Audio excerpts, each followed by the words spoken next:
Mesdames, Mesdemoiselles, Messieurs, bonjour, je suis très heureux de vous retrouver pour ce nouveau JT de l'or du vendredi 24 novembre 2017, également un Black Friday paraît-il. J'espère que vous allez aller consommer plein de choses dont vous n'avez pas besoin avec de l'argent que vous n'avez pas, produit en Chine pour faire augmenter le chômage en France. Voilà, bien remonter le moral à tout le monde. Je voulais vous parler aujourd'hui d'un sujet qui n'a absolument rien à voir de prime abord avec l'or ou le métal jaune, mais je dis bien de prime abord parce que vous verrez bien qu'effectivement, en conclusion, ça va nous y ramener, mais pas qu'à l'or, mais à un certain nombre de choses fondamentales en termes d'économie. Je veux vous parler de la connerie insondable de nos élites qui ne voient pas la famine arriver. Alors quand je dis la famine, une famine commence toujours avant par une disette. Et une disette commence toujours avant par une augmentation des prix. Par une augmentation des prix, et vous le voyez très bien sur le beurre. Donc ça, c'est une photo de mon cru dans le supermarché de mon coin, où évidemment, il y a moins de beurre. On peut vivre sans beurre, ce n'est pas le problème. Et on a même vu des recettes pour cuisiner sans beurre, remplacer le beurre par des veloutés de courgettes, etc., etc. Ok, super, extraordinaire. Ce qui est très intéressant, ce n'est pas qu'il y ait une pénurie de beurre ou pas une pénurie de beurre. Ce qui est très intéressant, c'est le phénomène qui explique cette pénurie de beurre. Et on va le voir sur la diapositive suivante, qui est une demande croissante. Alors j'ai fait un certain nombre d'articles sur, si vous tapez pénurie de beurre Insolentiae dans vos moteurs de recherche préférés, vous verrez tous les articles qui ressortiront. Ou alors sur le moteur de recherche d'Insolentiae, vous verrez en haut, il y a une petite loupe. N'hésitez pas, vous tapez pénurie de beurre et vous aurez tous les articles qui traitent à peu près de ce sujet-là. Alors c'est quoi? C'est une demande chinoise, notamment en particulier une demande chinoise très très forte en matière grasse et en beurre. Sachez que les Chinois achètent de plus en plus de croissants, de pain au chocolat, de viennoiseries françaises avec beaucoup de nos compatriotes qui vont s'installer en Chine et qui ouvrent des boulangeries ou ce genre de choses et qui gagnent extrêmement bien leur vie.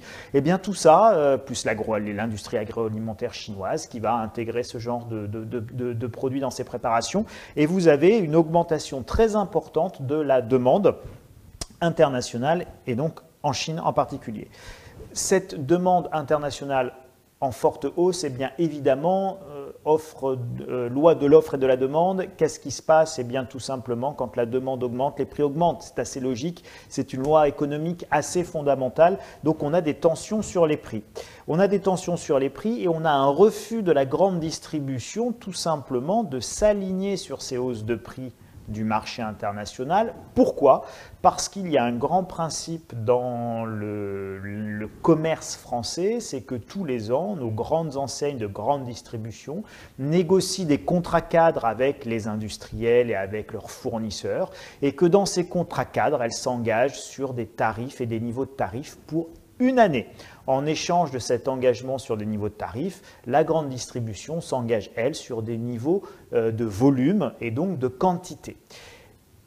Et la grande distribution ne souhaite pas que ce grand principe soit remis en cause par une augmentation des prix si vous voulez, du marché international du beurre.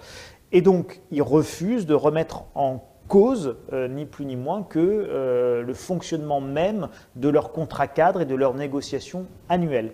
C'est pour ça qu'ils préfèrent déréférencer et avoir des rayons vides, comme on l'a vu sur la première photo, plutôt que d'accepter des augmentations de prix auprès de leurs fournisseurs. Donc en réalité, aujourd'hui, il n'y a pas tant une pénurie de beurre qu'un refus de la grande distribution de payer le beurre à son juste prix.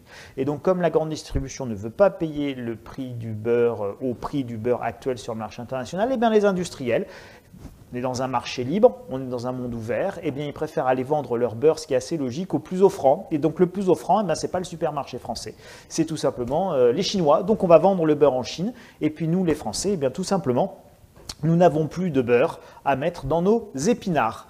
Voilà ce qui se passe pour le beurre. Alors si ça se passait que pour le beurre, ma foi, on pourrait s'en accommoder, surtout si ça dure que quelques mois, etc., etc. Le problème, c'est qu'évidemment, les mêmes causes produisent les mêmes effets. Les mêmes causes produisent les mêmes effets, pour ceux qui n'auraient pas compris. Je ne pense pas à vous, mes chers amis, je sais que vous avez compris, je pense notamment à nos dirigeants. Et donc, ce qui se passe sur le beurre, eh bien évidemment, ça va se passer sur plein d'autres choses et on a beaucoup d'indices, ça s'est déjà produit, ça va se reproduire. Et on a beaucoup d'indices qui plaident vers le sens où ça va se reproduire de manière très aggravée et très prononcée dans les mois ou années qui viennent. Et évidemment, il faut s'y préparer et donc c'est pour ça que j'ai intitulé ce JT en forme de coup de gueule « La connerie insondable de ceux qui nous dirigent et qui ne sentent le mur, qui ne voient le mur tomber que quand ils ont reçu les pierres sur la tête. Hein, mais avant, ils ne comprennent rien. » Donc, on va passer à la diapo suivante, et donc c'est la Chine qui lance une OPA sur les terres agricoles françaises. Alors, ça s'est déjà passé, il y a eu déjà plus de 1700 hectares qui ont été achetés par une société chinoise. Cette société chinoise a récidivé avec l'achat à nouveau de 900 hectares. Alors vous voyez, je vous ai fait une copie d'écran de ce qu'on trouve sur Google. Donc si vous allez sur Google et que vous tapez achat terres agricoles par la Chine, bon, vous aurez tout un certain nombre d'articles qui vont ressortir dans Google Actualité. Très intéressant d'ailleurs, achat de terre par la Chine. La France a une bonne image, hein, ça c'est super, on a une bonne image, hein, on laisse nos terres se faire vendre et les investisseurs chinois, il y en avait, voilà, terres agricoles, feu vert aux Chinois, c'est-à-dire en plus on leur dit allez-y, surtout achetez nos terres, nous on fera rien, prenez nos terres, il n'y a aucun problème. Alors, il faut quand même avoir conscience d'un tout petit peu de géographie, d'histoire, de politique, d'économie, et puis je sais pas, de démographie, et puis quelques chiffres en tête, quoi. Un truc vachement compliqué pour des énarques. Donc les Chinois, ils sont 1,5 milliard, on est 60 millions. D'accord, 1,5 milliard, 60 millions. Hein, non, trop compliqué de comprendre. D'accord. Ensuite, la Chine, c'est 7% des terres arables. 1,5 milliard, 7% des terres arables. Vous voyez pas le problème? Non, trop compliqué encore, je suppose. Avec le décollage économique de la Chine, eh bien évidemment, les Chinois qui mangeaient sous Mao un bol de riz, et encore, c'était quand le commissaire politique ne leur mettait pas une balle dans la tête, évidemment, il y a eu un décollage économique, il y a eu un développement économique, il y a la mondialisation qui est passée par là. Nous avons eu l'émergence d'une Chine extrêmement puissante, extrêmement forte économiquement. Aujourd'hui, la Chine en nette de dette, à un PIB qui est supérieur au PIB américain. C'est-à-dire qu'en réalité, la Chine d'aujourd'hui, en 2017, est la première puissance économique mondiale en termes de PIB net de dette. Ce n'est pas le cas en termes de PIB par habitant, c'est pas le cas. Bon, mais en termes de PIB pur net de dette, la Chine est aujourd'hui devant les États-Unis d'Amérique. C'est la première puissance économique mondiale. Cette émergence et cette nouvelle puissance économique mondiale, eh bien évidemment, ça s'est accompagné de l'émergence d'une classe moyenne chinoise. Alors c'est très heureux, moi je suis ravi pour nos amis chinois, ce n'est pas le problème, d'accord? Simplement, eh bien, les besoins de la Chine changent au fur et à mesure qu'évolue son pouvoir d'achat. Et son pouvoir d'achat ne va pas être sans poser de problèmes et de grands problèmes à d'autres pays dont nous faisons partie et nous voyons évidemment les problèmes arriver sur notamment l'alimentation. Voilà. Et donc, je répète les données du problème, 1,5 milliard de Chinois, 7% des terres arables, mais on peut encore élargir le problème. 7 à 8 milliards d'habitants sur cette planète et des terres arables qui ne sont pas extensibles, puisqu'évidemment nous sommes sur une petite planète finie. La richesse future est la terre et l'exploitation de la terre. Vous connaissez sans doute le proverbe « Ouh mon brave monsieur, la terre, ça a eu payé mais ça ne paye plus, ça a eu payé mais ça ne paye plus, mais ça va repayer ». Pas encore tout à fait, mais ça va repayer très bientôt.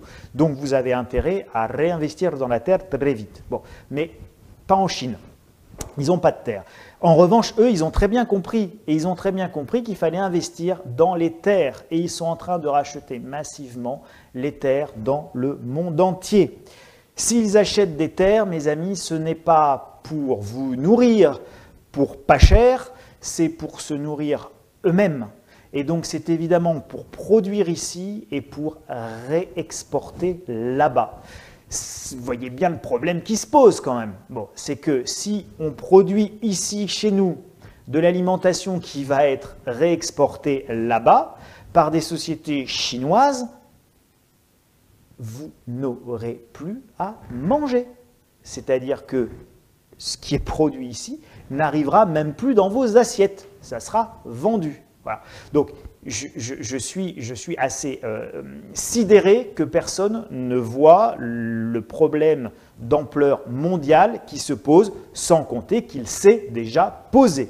D'accord? Donc, j'insiste là-dessus, il s'est déjà posé et on va voir sur la diapositive suivante, justement, avant de voir le problème qui s'est posé, juste un petit rappel sur les pays. Alors, en jaune, vous voyez, ce sont des pays qui ont déjà vécu des émeutes de la faim. Et donc le printemps arabe, en réalité, le printemps arabe trouve sa genèse dans les gamelles vides d'un certain nombre de pays et dans les difficultés économiques qui faisaient que la raréfaction des denrées alimentaires en 2007-2008 qui ont provoqué un renchérissement très important de la nourriture. Hein, et les émeutes qui débutent avec le jeune Bouazizi qui est un petit épicier, etc., du fin fond de la Tunisie et qui se fait tabasser par les policiers, saisir sa marchandise, etc. Tout ça, ce sont des émeutes de la faim. La nourriture, l'alimentation tient une place absolument centrale dans ce qu'il s'est passé dans l'histoire récente de la Tunisie et donc du monde, parce que vous voyez bien que tout ce qui s'est passé lors de ce printemps arabe a profondément déstabilisé le monde entier, y compris la France, avec des flots migratoires qui ne sont pas sans poser un certain nombre de problèmes à l'ensemble du monde. D'accord ? Dans la gestion, c'est compliqué. Donc, vous avez en jaune les pays qui connaissent des émeutes de la faim et vous avez en rouge, souvent en orange, je ne sais pas comment ça apparaît, tout simplement les pays qui sont en grave insécurité alimentaire. Grave insécurité alimentaire. Donc, on a la moitié de l'Afrique. Vous n'avez pas remarqué qui on a là? On a nos camarades chinois. Alors, sachez également que dans tous ces pays d'Afrique, la Chine rachète des terres. La Chine rachète des terres parce qu'il n'y a pas d'État. Donc, comme il n'y a pas d'État, c'est très facile de racheter des terres et d'exploiter des terres. Résultat, ces pays sont en insécurité alimentaire pour la simple et bonne raison qu'ils alimentent pour beaucoup également la Chine. Donc, on déshabille Paul pour habiller Jacques. On va passer à la diapositive suivante. Donc, évidemment, c'est le précédent de la crise alimentaire 2007-2008.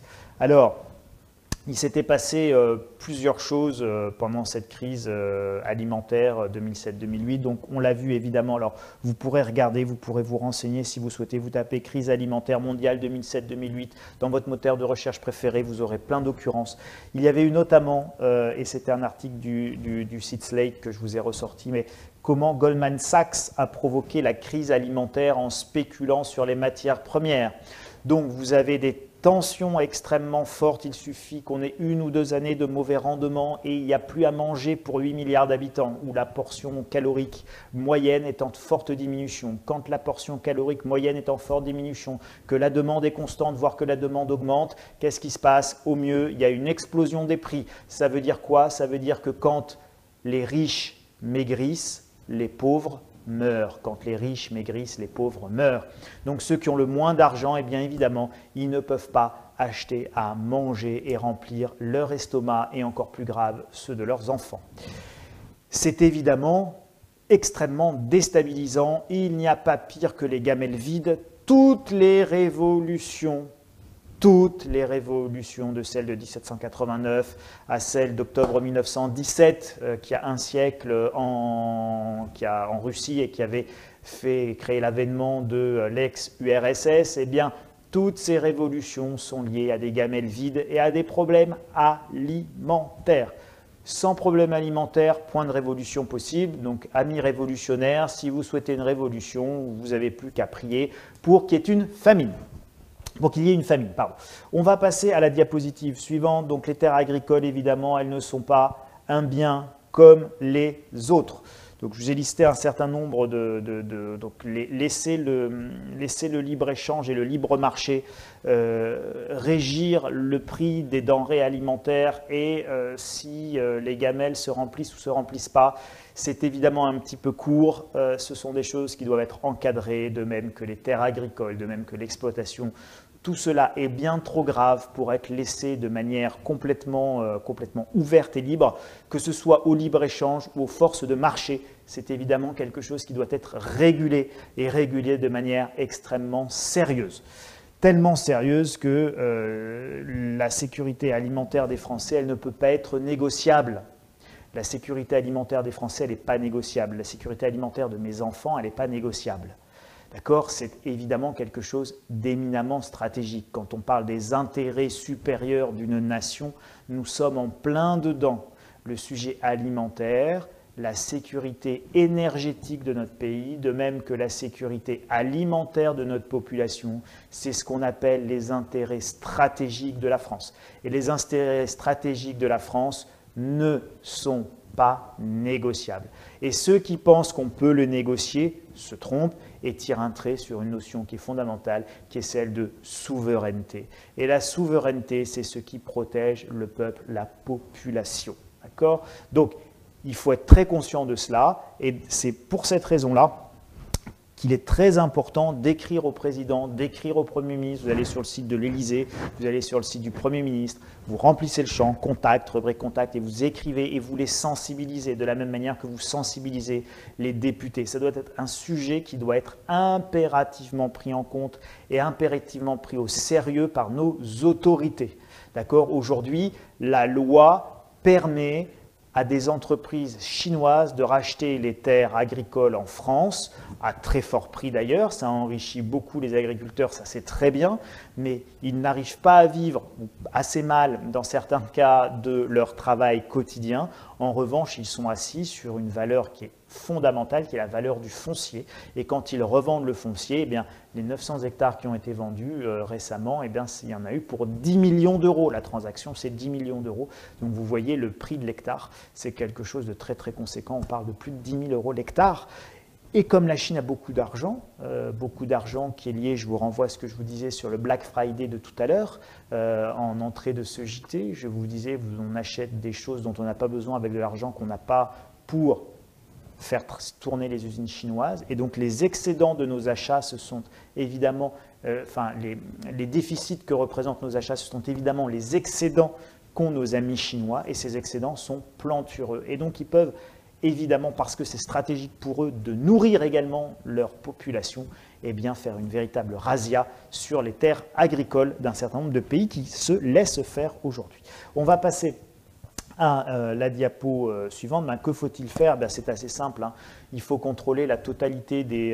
je m'écarte un peu pour que vous puissiez voir, mais il faut contrôler la totalité des transactions. La totalité des transactions, il n'y a aucune naïveté à avoir, ni aucune ambiguïté là-dessus. Le marché doit être totalement contrôlé. Et moi qui suis un fervent partisan du marché libre, je suis un fervent partisan du marché libre jusqu'à certaines limites. Et ces limites, c'est évidemment lorsque le marché libre menace les intérêts supérieurs de la nation. Et les intérêts supérieurs de la nation sont évidemment menacés par le marché libre, puisque ça va menacer in fine la sécurité alimentaire de notre population, qui est effectivement totalement non négociable. Donc, c'est très simple. On interdit à toute personne physique ou morale de détenir majoritairement une exploitation ou d'acheter du foncier si elle n'est pas de nationalité française, si elle n'a pas la majorité de l'exploitation et si elle n'exerce pas son activité principale et n'exploite pas elle-même sa propre exploitation. Voilà. C'est-à-dire en gros, on vend à des paysans qui exploitent ici et puis on s'assure qu'il n'y ait aucune entreprise qui détienne des centaines d'hectares ou des milliers et des milliers d'hectares dans notre pays et dont la production sera revendue à l'étranger. On s'assure qu'il n'y ait aucun paysan too big pour ne pas obéir. D'accord? Donc le too big to fail que l'on voit pour les banques, on a laissé des monstres se créer, et bien évidemment, il faut garder une paysannerie suffisamment nombreuse, avec des parcelles suffisamment nombreuses et suffisamment peu concentrées, pour que, évidemment, ils ne puissent pas faire n'importe quoi. Il faut organiser les marchés de rachat, etc., etc. Il faut être capable de contrôler tout ça. Il va falloir être capable également de passer une loi, et c'est très important, à une espèce d'état d'urgence alimentaire qui va permettre de contrôler toutes les exportations. C'est-à-dire que toutes les exportations doivent pouvoir être contrôlées si jamais il y a la moindre tension sur la moindre des denrées alimentaires. Le gouvernement, l'État français doit être en mesure de... Qu'est-ce que vous voulez exporter? Non, c'est niet. Il nous en manque. Donc, tant que nous, on est en manque, il n'y a pas d'export possible. Ah mais je suis une société chinoise. Rien à foutre. D'accord? Rien à foutre. La sécurité alimentaire des Français ne peut pas être négociée. Alors, pour éviter d'avoir à dire à nos amis chinois et à nos partenaires chinois, rien à foutre de votre investissement que vous ne pouvez pas rentabiliser, évidemment, le bon sens voudrait qu'on ne se mette pas dans cette situation, qu'on l'anticipe et qu'on ne laisse pas nos amis chinois acheter des terres qu'in fine, nous ne leur laisserons pas exploiter si cela nous pose un problème de sécurité alimentaire. Donc, pour éviter d'avoir à gérer un contentieux commercial futur très grave, eh bien, il serait quand même beaucoup plus pertinent d'éviter de se mettre dans cette situation, de l'anticiper et de dire dès à présent à nos amis chinois, il est inutile d'acheter des terres en France. Passez votre chemin. D'accord? Passez votre chemin. On ne vous laissera pas exporter. Nous resterons maîtres de nos exports. Je vous laisse ensuite imaginer, prendre en compte dans votre réflexion, le fait que la France est une grande puissance agricole et que nous avons de gros déficits commerciaux. Plus le prix des denrées alimentaires va monter, plus nos exportations alimentaires sur des prix élevés va nous permettre de réduire évidemment les déficits et de rééquilibrer nos balances commerciales. Donc c'est stratégique pour notre population, mais c'est stratégique également pour pouvoir rééquilibrer les flux financiers. Donc il n'y a absolument aucune raison aujourd'hui de laisser les Chinois et de manière générale n'importe quelle autre nation s'accaparer les terres agricoles françaises. Et donc, on va en arriver à un point qui est très important et ce sera ma conclusion qui est tout simplement, qu'est-ce que c'est que les richesses futures? La richesse future, il y a peu de chances qu'elle soit immobilière. Pourquoi il y a peu de chances qu'elle soit immobilière? Parce que la démographie en France, mais partout dans les pays occidentaux et même en Chine, est une démographie qui fait face au vieillissement massif de la population. Ça veut dire qu'en données corrigées des flux migratoires, les besoins en logement vont plutôt aller en déclinant au fur et à mesure que les gros détenteurs de patrimoine foncier, immobilier que sont nos seniors, vont hélas arriver en fin de vie. Donc, et les générations qui suivent sont nettement moins nombreuses. Donc, a priori, le vrai besoin fondamental, il ne sera pas en immobilier. Attention, ça ne veut pas dire que l'immobilier ne va pas monter. Je vous dis simplement, les facteurs démographiques ne sont pas favorables à la poursuite d'une hausse absolument infinie du secteur immobilier. De la même manière, le fait que nous soyons sur des taux qui sont aujourd'hui des taux à zéro, la moindre remontée des taux viendra freiner le marché immobilier qui est extrêmement haut. Donc les fondamentaux de l'immobilier, sans être désastreux, ne sont pas forcément extrêmement favorables à moyen et long terme. Ça veut dire qu'y miser sa fortune, c'est peut-être pas forcément l'idée du siècle. Ça ne veut pas dire qu'il ne faut pas le faire en partie, mais ça veut dire, parce qu'on diversifie toujours du patrimoine, et qu'avoir du patrimoine, avoir de l'immobilier dans son patrimoine, c'est évidemment le bon sens de base. Mais ce n'est pas forcément l'enveloppe à surpondérer. Vous voyez bien que ce n'est pas l'immobilier là où il y a forcément le plus d'avenir. Vous voyez bien également que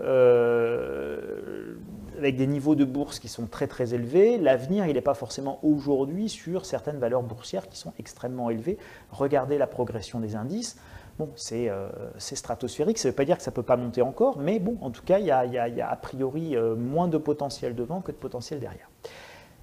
Alors, qu'est-ce qui reste? Il vous reste tout simplement un besoin fondamental et je vous renvoie à la pyramide de Maslow. D'abord, la sécurité physique. Je veux être sûr, donc c'est la pyramide de Maslow, c'est les besoins fondamentaux de l'être humain. Je veux être sûr qu'en sortant de ma caverne, je ne me fasse pas croquer et attaquer immédiatement par un dinosaure. Bon, c'est bon, je peux sortir. Donc, une fois que je suis sorti de ma caverne et que le monde est à peu près sûr et que je suis physiquement en sécurité, je vais m'attacher à mon second besoin fondamental, bien avant l'épanouissement, l'iPhone, l'image de soi et tout ce que vous voulez, qui est de remplir mon estomac. Et donc, c'est évidemment le deuxième besoin fondamental, c'est un besoin d'alimentation. Or, je vous ai donné là les fondamentaux mondiaux, qui est que même si on a un vieillissement de la population, on a un accroissement énorme de la population mondiale puisqu'on vit plus nombreux. Et qui dit accroissement de la population mondiale dit évidemment accroissement des besoins alimentaires. Or, il n'y a pas assez de terres arables aujourd'hui pour nourrir très convenablement tout le monde, en tout cas avec le régime américain de 4000 calories par repas et par personne. Donc, évidemment, L'alimentation étant produite essentiellement à partir de la terre et des terres cultivables, la future richesse sera très certainement la terre. Et donc tout ça, c'est cyclique. Et il serait assez logique qu'on rentre dans un cycle où les prix du foncier, de la terre agricole, va beaucoup augmenter. Et c'est déjà le cas en Europe. Les terres agricoles sont très chères. Il n'y a bien qu'en France où, grâce au système de la SAFER, qui est loin d'être parfait, c'est un autre débat, on pourrait en discuter. Et c'est évidemment des choses qu'il faut améliorer. Mais en attendant, les prix sont encore assez modérés en France par rapport aux évolutions qu'on peut voir en Allemagne, en Belgique et dans l'ensemble des pays européens qui nous entourent où la progression des prix est phénoménale. Donc, si on reprend, la future richesse, elle sera certainement terrienne. Si nous avons une crise financière, ce qui nous pend au nez, eh bien, l'or aura toute sa place également dans votre patrimoine pour pouvoir évidemment le sécuriser et être liquide, car les terres agricoles ne sont pas liquides. Vous pourrez échanger le fruit de l'exploitation de la terre, qui est la production. Ça, évidemment, ça se revendra très très facilement puisque c'est à manger. Mais en revanche, le monétaire restera les métaux précieux avec une véritable valeur. Mais le plus gros potentiel aujourd'hui, il est évidemment dans les terres agricoles. Les Chinois ne s'y trompent pas. Et si la Chine essaye de racheter des centaines et des milliers d'hectares dans notre pays, croyez-moi, ce n'est pas du tout un hasard. Donc évidemment, à titre personnel, essayez de faire comme les Chinois, ça c'est la première chose. Et puis après, à titre collectif et en tant que citoyen, il est extrêmement important et je vous invite et je vous encourage à prendre quelques minutes de votre temps pour sensibiliser nos dirigeants. Plus nous serons nombreux à le faire et plus cela aura de poids. Alors les pétitions, ça ne sert pas à grand-chose. Écrivez directement. Voilà, parce que quand on écrit directement au Premier ministre, quand on écrit directement à son député, quand on écrit directement au président de la République, eh bien l'information leur remonte directement parce que non pas qu'ils vont lire tous vos messages, mais ils ont des comptes rendus et donc les courriers qui arrivent directement chez eux, ça leur donne une tendance forte de l'opinion. Donc ça a beaucoup plus de poids et c'est une information qu'ils reçoivent en direct sans tous les filtres qu'il peut y avoir dans la vie normale. Une pétition, ils peuvent ne jamais l'avoir passée. Alors que le courrier qui sera arrivé au secrétariat de l'Élysée ou de Matignon, ça donnera lieu à un rapport hebdomadaire du service courrier qui arrive sur le bureau du Premier ministre ou qui arrive sur le bureau du Président de la République et ça leur permet de sentir les choses. Donc écrivez, ça a un poids énorme. Écrivez, sensibilisez nos dirigeants parce que, évidemment, les problèmes arrivent et que quand on les voit arriver, l'idéal c'est de les anticiper. Enfin, dernier bon placement, les boîtes de conserve et les sacs de riz que vous pouvez conserver très longtemps. Je vous remercie pour votre attention, je vous dis à très bientôt, c'est-à-dire à la semaine prochaine pour un nouveau JT de l'or.